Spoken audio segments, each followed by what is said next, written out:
Pues nada, buenas tardes, si es por la tarde, buenos días por la mañana y lo que sea. Voy a grabar ahora un vídeo relativo al título 2 de la Constitución española, que es se refiere a la corona. Es otro de los temas que reiteradamente aparecen en las convocatorias y vamos a ver si hay alguna cosa un poco extraña por medio y tratamos de sacarle luz.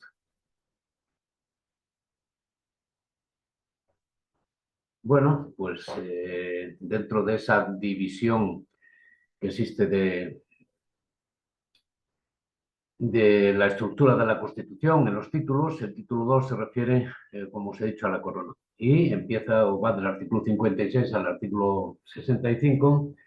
Y el primero de ellos bueno, lo primero que tenemos que por recordar es que, según el artículo 1, la forma política del Estado español es la monarquía parlamentaria, cual no es, o es a grandes rasgos un rey que reina pero no gobierna, ¿no? Bueno, pues el artículo 56 nos habla de la jefatura del Estado y nos dice que el rey es el jefe del Estado. Hasta ahí todo bien. Que es el símbolo de su unidad y permanencia, que arbitra y modera el funcionamiento regular de las instituciones, tirí, tirí, que asume la más alta representación de Estado en las relaciones internacionales, no sé por qué dice especialmente por las naciones de su comunidad histórica, y ejerce, lógicamente, las funciones que le atribuyen expresamente la Constitución y las leyes. Nada nuevo bajo el sol que no sepamos, ¿no? El título, evidentemente, es el Rey de España y podrá utilizar además aquellos que estén, que correspondan a la corona. Bueno, eso que la persona del rey es inviolable y no está sujeta a responsabilidad, genera el hecho de que sus actos deban estar siempre refrendados en la forma que viene establecida posteriormente en el artículo 64 y careciendo de validez sin dicho refrendo, salvo, lógicamente, las excepciones que se establecen en el artículo 65.2. Pero la persona del rey es inviolable y no está sujeta a responsabilidad. Como consecuencia de ello, alguien tiene que responder, podríamos decir, desde determinados puntos de vista, de sus actos o de sus actuaciones, ¿no? Entonces, por eso surge la figura del refrendo, en la que diversos órganos de la administración van a encargarse de refrendar esas actuaciones. Bueno, esto de que la corona, el artículo 57, que la corona de España es hereditaria, bueno, en los sucesores de su majestad el rey don Juan Carlos I de Borbón, legítimo heredero de la dinastía histórica, vale, eso ya es cuestión de interpretación, y esa sucesión en el trono, como es hereditaria, dice que seguirá el orden regular de primogenitura y representación, siendo preferida siempre la línea anterior a las posteriores y en la misma línea el grado más próximo al más remoto, y en el mismo grado el varón a la mujer y en el mismo sexo la persona de más edad a la de menos. Bueno, si se proclama en el artículo 14 que la igualdad, que no puede haber discriminación por razón de sexo, parece aquí un poco que aquí hay una clara contradicción, bajo mi punto de vista, con los parámetros que se establecen allí. Bueno, la línea anterior, pues los padres o sea, los hijos a los padres y sucesivamente según está establecido de esa forma. Y dentro de esas líneas, pues hay grados, pues el primer grado, o sea, en esa, primero los tres hijos, que son en este caso, lo que pasa que primero sería Elena, se llama, ¿no? Elena, sí, segundo la Cristina y tercero Felipe. Pero claro, como después hace una situación que dice que prefiriendo el varón a la mujer, pues resulta que eso salta por los aires, ¿de acuerdo? Bueno, entonces, únicamente hace referencia que el príncipe heredero de su nacimiento, príncipe o la princesa en este caso, o desde que se produzca el hecho de que origine el llamamiento, tendrá la dignidad de príncipe de Asturias y los demás títulos que vengan tradicionalmente al sucesor de la corona. ¿Y qué es lo que ocurre? Pues sí, puede ocurrir que estén extinguidas todas las líneas llamadas en derecho a esa sucesión. Entonces, en ese caso, si se han extinguido todas, pues suponeros un accidente y no quedará nadie de esa familia, pues las Cortes Generales dice, proveerán a la sucesión de la corona en la forma que más convenga a los intereses de España. Luego, aquí en este caso, si quedan extinguidas todas las líneas a esa sucesión, ¿a quién le corresponde? A las Cortes Generales. Y hay una circunstancia, no es que sea llamativa, pero bueno, puede serlo en cierto punto de vista, es que aquellas personas que teniendo derecho a la sucesión en el trono contrajeren matrimonio contra la expresa prohibición del rey y de las Cortes Generales, doble requisito, quedarán excluidas de la sucesión a la corona tanto por sí como por sus descendientes. O sea, dos cosas tienen que tener en cuenta. Contrae matrimonio contra la expresa prohibición del rey y de las Cortes Generales, esos ya devuelto a los corrales por falta de trapío, porque quedarían excluidos en la sucesión a la corona, pero no solo por sí mismos, sino también por sus descendientes. Y nos acaba este artículo 57 diciendo que las abdicaciones y renuncias y cualquier duda de hecho o de derecho que ocurra en el orden de sucesión se resolverá mediante una ley orgánica. Preguntas de test. En caso de abdicaciones, como Juan Carlos I, caso de renuncias o cualquier otra duda, ¿cómo se tiene que resolver? Por medio de una ley, pero no una ley cualquiera, sino una ley orgánica. Pongo ahí que por un lado, esa prohibición, como yo os digo, debe ser expresa, y además tanto de unos como de otros, y que a quien acepta. Por otro lado, la abdicación y la renuncia son dos supuestos de pérdida de los derechos regios.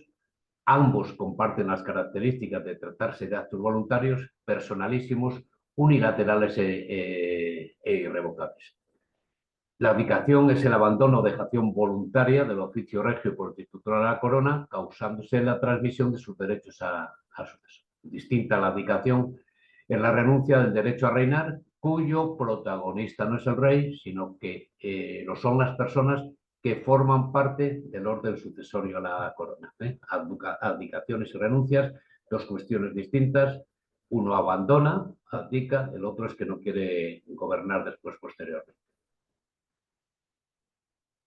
Se hace referencia en el artículo 58 a la reina consorte o el consorte de la reina, evidentemente si es la reina, no podrá asumir funciones constitucionales. No podrá asumir funciones constitucionales. Una excepción, como casi siempre, lo dispuesto para la regencia. Bien, ¿y qué es eso de la regencia? Daros cuenta. Tenemos que tener en cuenta dos circunstancias. La regencia actúa en los supuestos en los que existe rey o reina, pero no se encuentra en condiciones de ejercer las funciones asignadas a su cargo. Esta imposibilidad puede ser debida a dos causas: porque el rey o la reina es menor de edad, o bien porque el rey o la reina está inhabilitado para el ejercicio de su autoridad. ¿De acuerdo? O sea, las causas que pueden dar lugar a esa situación pueden ser dos. Por un lado, la minoría de edad y por otro lado, la inhabilitación para ejercer su autoridad. ¿Qué nos dice entonces respecto a la regencia?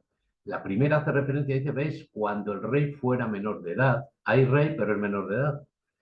El padre o la madre del rey, y en su defecto el pariente mayor de edad más próximo a suceder a la corona, según el orden establecido en la Constitución, entrará a ejercer inmediatamente la regencia y la ejercerá durante el tiempo de la minoría.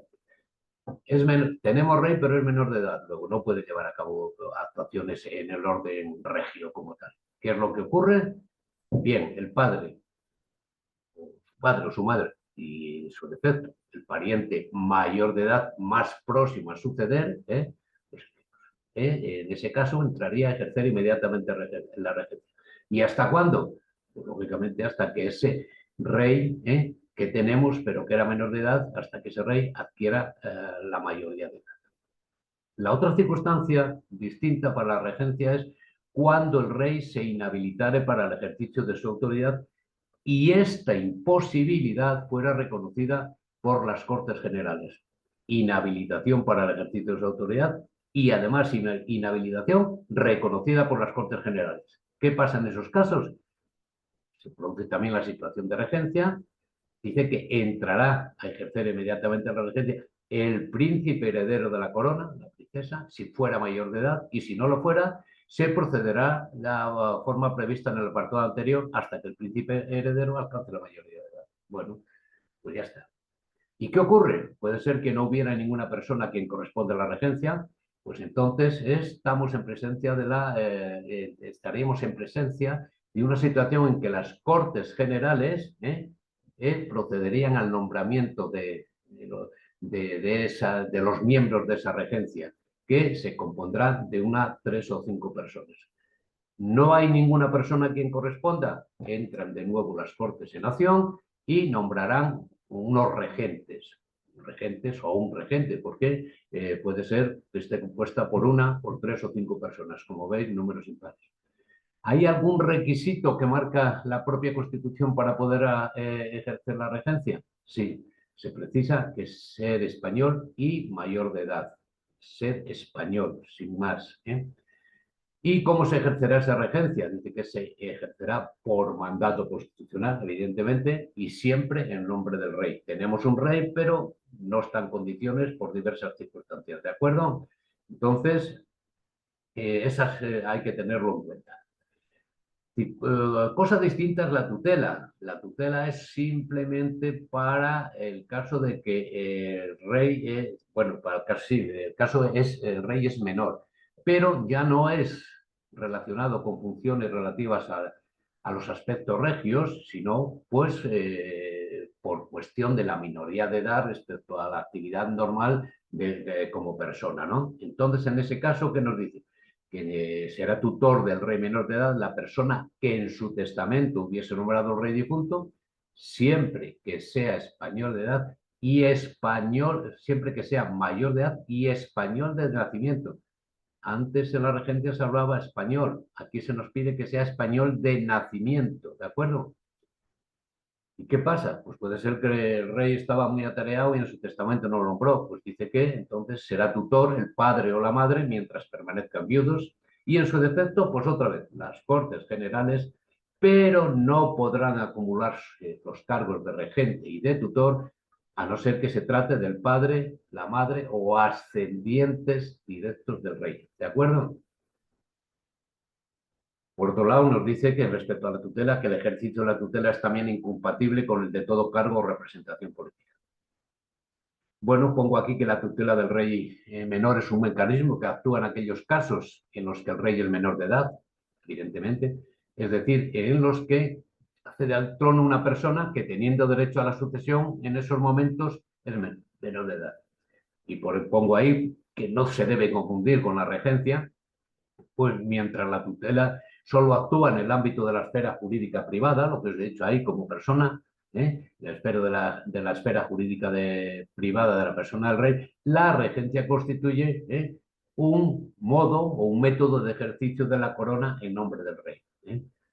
Bueno, y esa tutela, como os he comentado, pues, se distingue en 3 clases: la tutela testamentaria, cuando el rey sea menor será nombrado por estamento en el rey difunto, se nos pide ahí que habrá de ser mayor el tutor, habrá de ser mayor de edad, español de nacimiento. Bueno, ahí se hace una discusión de si se debe ser refrendado o no debe ser refrendado, es una cuestión discutida. Si el testamento debe ser o no refrendado, la doctrina mayoritariamente se ha decantado por el refrendo en atención a la importante significación del acto mortis causa por el que se nombra tutor al rey menor. La segunda clase de tutela, que es lo que dicen es la legítima, que procede en defecto de la tutela testamentaria y corresponde ser tutor al padre o a la madre mientras permanezcan viudos. Y la tercera sería esa parlamentaria, que cuando tiene lugar en defecto de la tutela legítima procediese por las Cortes Generales al nombramiento de un tutor. ¿De acuerdo? Bueno, pues hace, como hemos comentado, unas circunstancias relativas a la incompatibilidad de la tutela, con los cargos de regente y de tutor, salvo el padre, la madre o ascendientes, y con todo cargo o representación política. Bien. Bueno, hemos visto esas situaciones que pueden derivarse de la regencia y de la tutela. Vamos a ver, hay una cuestión importante que es que, bueno, pues el juramento del rey y del príncipe heredero, de acuerdo, el rey, ¿cuándo tiene que prestar juramento el rey? Pues al ser proclamado ante las Cortes Generales. El rey, al ser proclamado ante las Cortes Generales, ¿de acuerdo? Prestará el juramento de desempeñar fielmente sus funciones, guardar y hacer guardar la Constitución y las leyes, respetar los derechos de los ciudadanos y de las comunidades autónomas. Muy bonito. juramentos y, bueno, la otra situación es la relativa al juramento del príncipe heredero. ¿Cuándo tiene que hacerlo? Al alcanzar la mayoría de edad, ¿eh? Y también el regente o regentes, al hacerse cargo de sus funciones, prestarán a sí mismo juramento, así como el de fidelidad al rey. Bueno, pues entonces tenemos uno al momento de que es proclamado ante las Cortes Generales, el otro al alcanzar la mayoría de edad y también por el hecho por el regente o regentes al hacerse cargo de sus funciones. Y en estos casos se le añade la coletilla esa que tienen que guardar esa fidelidad al rey, ¿de acuerdo? Bueno, entre las funciones del rey, que aparecen reflejadas aquí en el artículo 62, pongo por ahí que una primera observación habría que hacer sobre la denominación de las funciones del rey. El constituyente ha huido de cualquier rótulo al establecer las funciones del rey y los artículos 62 y 63 se manifiestan lacónicamente con la expresión corresponde al rey o al rey corresponde. Se omiten deliberadamente expresiones tales como poderes, competencias, etc. Esta cuestión sería meramente nominal si no fuera porque tras esa actitud está la idea de eliminar toda noción de prerrogativa como una idea consustancial con la monarquía parlamentaria proclamada, como hemos dicho anteriormente, en el artículo 3.1. Bien. En un primer lugar estarían las funciones persuasivas o de influencia, que vienen derivadas de su estatus como jefe de Estado, y a ellas hace referencia el artículo 56.1 y los apartados H1 y J del artículo 62. Son atribuciones ancladas en su autoritas, por eso se ejercitan con independencia de cualquier otro poder o órgano del Estado. En segundo lugar, están esas atribuciones del artículo 62 de los apartados A al G, que son de naturaleza relacional, a través de las cuales se complementan o perfeccionan los actos de otros órganos del Estado. En tercer lugar, habría que situar la función internacional del rey, a que se refiere el artículo 56 en relación con el artículo 60. Incluso habría un cuarto grupo que estaría formado por las funciones y actos privados a que se hace referencia en el artículo 65, como podríamos decir, dejándolo fuera de esas situaciones de referencia. En quinto lugar, existiría una potestad implícita, que es la derivada del acto de proclamación y juramento contenida en el artículo 61, que es la relativa a guardar y hacer guardar la Constitución, y que consiste en esa función de guarda constitucional. Bueno, ¿esto qué es teoría o es algo que se dice en relación con las funciones? A vosotros simplemente os puede interesar para complementarlo. ¿Cuáles son las funciones que atribuye el artículo 62? Sancionar y promulgar las leyes. Cuidado, las leyes de las Cortes Generales, las leyes de las comunidades autónomas no son sancionadas y promulgadas por los reyes. Esta sanción es un acto obligatorio, debe hacerlo o tiene que hacerlo obligatoriamente, porque el artículo 91 dice que el rey sancionará obligatorio en el plazo de 15 días las leyes aprobadas por las Cortes Generales. Esa sanción es la autentificación de la ley, dar fe que se ha debido, que se ha hecho una correcta tramitación parlamentaria, ¿de acuerdo? Mientras que la promulgación es esa facultad de obligar. Se nos habla de sancionar, estos muchachos lo han hecho estupendamente, han seguido los cánones establecidos y la promulgación pues manda a todos los españoles que cumplan con lo establecido en la misma. Bueno, hay otra función que es la de convocar y disolver las Cortes Generales y convocar elecciones. Convocar y disolver las Cortes y convocar elecciones, ¿de acuerdo? Convocar a referéndum en los casos previstos en la Constitución. El artículo 92 nos dice que las decisiones políticas de especial trascendencia podrán ser sometidas a referéndum consultivo, consulta de todos los ciudadanos, y que corresponde al rey, mediante propuesta del presidente del gobierno, previamente autorizado por el Congreso de los Diputados, ese sometimiento, ¿de acuerdo? También le corresponde el hecho de proponer a candidato a presidente del gobierno y, en su caso, nombrarlo, así como poner fin a sus funciones en los términos previstos en la Constitución, artículo 99 y tal. Bueno, viene aquí, conforme al artículo 99, debe proponer al candidato. Esta proposición y el nombramiento son refrendadas por el presidente del gobierno, por el presidente del Congreso, conforme al artículo 64. Llama, conforme al artículo 99, a aquellos representantes de los grupos políticos que hayan obtenido representación parlamentaria y, bueno, después de que lleva a cabo esas consultas, ¿qué es lo que hace? Pues propone un candidato. Ya sabéis, bueno, ya lo veremos posteriormente, nos lee su discurso, hay una votación, si obtiene mayoría absoluta, pues habemos presidente, si no, pues bueno, lo veremos eso en el artículo 99, una votación que ya no sería necesaria mayoría absoluta. Bien, también le corresponde nombrar y separar a los miembros del gobierno a propuesta de su presidente. Pedro irá y le dirá, este quiero de ministro, este quiero, bueno, pues a este me lo quito, pues nombrar y separar a los miembros del gobierno. Se establece o se recoge expresamente en el artículo 100 que dice que los demás miembros del gobierno, aparte del presidente, serán nombrados y separados por el rey a propuesta de su presidente, pues como simplemente o es un simple acto formal de nombramiento y de la separación. Pero antes el presidente del gobierno lo tiene que proponer en su... Expedir los decretos acordados en Consejo de Ministros, conferir los empleos civiles y militares y conceder honores y distinciones con arreglo a la ley. Dice ahí que el vocablo expedir, con el que comienza el apartado F del artículo 62, deja las claras que se trata de una función deber, sin que le sea dado al rey cuestionar el estampamiento de su firma sobre texto de vicios o irregularidades en la norma aprobadas por el Consejo de Ministros. Uno de los riesgos más característicos de esta monarquía, de la monarquía parlamentaria, es la irresponsabilidad de los jefes del Estado. Y esa irresponsabilidad comporta la no oposición del rey a los actos aprobatorios de los sujetos representantes, los cuales son los que se hacen, lógicamente, responsables de sus actuaciones.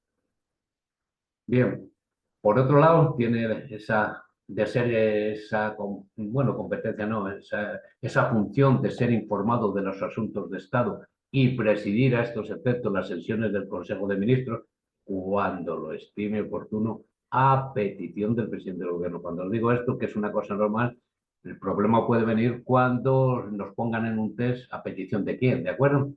El mando supremo de las Fuerzas Armadas, de las Fuerzas Armadas, artículo 8, ejercer el derecho de gracia con el arreglo a la ley que no podrá autorizar indultos generales, ese derecho de gracia, una prerrogativa histórica del rey, de tiempo inmemorial. El alto patronazgo de las Reales Academias, desde el siglo XVIII, los Borbones crearon primero en Francia y luego en España Reales Academias con el fin de promocionar las ciencias y las artes. Bueno, con esa tradición, pues el alto patronazgo corresponde a otras competencias que no aparecen por ahí, pues nombra al presidente y a los demás miembros del Tribunal Constitucional, al fiscal general de Estado y a los locales consejos del Poder Judicial, nombra al presidente del Tribunal Supremo, a los presidentes de las comunidades autónomas, los nombra únicamente. Al defensor del pueblo no, aunque aparezca en muchos sitios que el defensor del pueblo es nombrado. Designado por esta, dice el artículo 54, pues alto comisionado de las Cortes Generales, designado por esta. Luego el rey ahí no tiene en ese sentido nada. Hay algunas funciones más que no aparecen recogidas en el artículo 62 y aparecen en el artículo 63. Pues nada, dice que acredita a los embajadores y otros representantes diplomáticos. Bueno, pues y los representantes extranjeros están acreditados ante él. Pues España nombra un representante diplomático con el Trump y tendrá que acreditarlo como tal el rey. Y estos que vienen de aquí, de otros países, pues irán y formarán ese cortejo para ir a presentarle sus credenciales, ¿de acuerdo? Y daros cuenta que dice que al rey le corresponde manifestar el consentimiento del Estado para obligarse internacionalmente por medio de tratados, de conformidad con la Constitución y la ley. Es un tratado, ya sabemos, pues con una organización internacional, con otro Estado. ¿A quién le corresponde que España se va a obligar a cumplir, se obliga a cumplir esos tratados? Al rey. Y también, previa autorización de las Cortes Generales, corresponde declarar la guerra y hacer la paz. Joder, casi nada lo del otro. ¿Vale?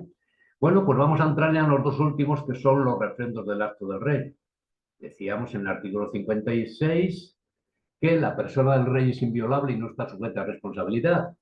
Bien, pues entonces, como consecuencia de él, nos decía que sus actos serán refrendados, ¿no? ¿Qué es lo que ocurre? Pues que aquí el artículo 64 se refiere al refrendo de los actos del rey, y que serán refrendados por el presidente del gobierno y, en su caso, por los ministros competentes. Mientras que la propuesta y el nombramiento del presidente del gobierno, artículo 99, y la disolución prevista en ese artículo 99 serán refrendadas por el presidente del Congreso, ¿de acuerdo? Propuesta y nombramiento del presidente del gobierno y disolución prevista en el 99, cuando en el plazo de 2 meses desde la primera votación de investidura no se haya conseguido elegir presidente, esos serán por el presidente del Congreso. ¿Y qué es lo que ocurre? ¿Qué es eso del refrendo? ¿O qué lleva consigo? Pues que los actos del rey serán responsables las personas que los refrenden, ¿de acuerdo? Bueno, esta institución forma parte del régimen jurídico predicable del monarca como jefe de Estado, y la idea de base es el principio de que el jefe de Estado ostenta una serie de prerrogativas que vienen derivadas de la necesidad de proteger su figura e implica la imposibilidad de someter al rey a un proceso judicial. El refrendo, pues, es una de esas consecuencias de esa situación jurídica. Si el rey no tiene responsabilidad, si no se le puede seguir responsabilidad, debemos rodear sus actos, pues, de una serie de cautelas que impidan el ejercicio desmesurado del poder o la extralimitación de sus funciones. De ahí que nos debamos trasladar esa responsabilidad a aquel órgano al que se le encomienda la realización de sus funciones. Ordinariamente, como hemos visto, será el presidente del gobierno el que reprende sus actos, pero en las materias propias de un ministerio corresponderá al ministerio correspondiente. Y el otro sabemos que es el presidente del Congreso, no el del Senado. ¿De acuerdo? Lo hemos visto ahí. ¿Para qué? Para la propuesta y nombramiento de presidente del gobierno y la disolución de las cámaras, y lo he dicho anteriormente, cuando en el plazo de 2 meses desde la primera votación de investidura el Congreso no haya conseguido elegir presidente del gobierno. Por último, nos queda el artículo que pone fin a es el relativo a, podemos decir, unas excepciones a esa situación general del refrendo. Y nos dice que el rey recibe de los presupuestos del Estado una cantidad global para el sostenimiento de su familia y casa y distribuye libremente la misma. Bueno, pues, si distribuye libremente, pues son excepciones, ¿de acuerdo? Y por otro lado también se habla de que el rey nombra y releva libremente a los miembros civiles y militares de su casa. Podríamos establecerlo como unas excepciones a la obligación general de refrendar los actos del rey. Bueno, pues hasta aquí es los artículos que corresponden a esta figura de la corona, con algunas cuestiones que casi siempre suelen salir algunos, sobre todo relativo a la regencia o a la tutela, eso que en unos casos nos ponga ser español y en otros nos ponga ser español de nacimiento como requisito, y algunas otras circunstancias que, bueno, que por lo general no tienen grandes problemas a la hora de poderse clarificar y estudiar correctamente. Pues hasta aquí estamos con el título 2. Salud.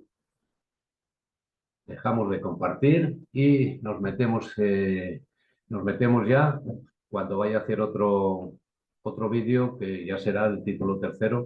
Ya entraremos con lo que es el poder legislativo. ¿De acuerdo? Bien, salud.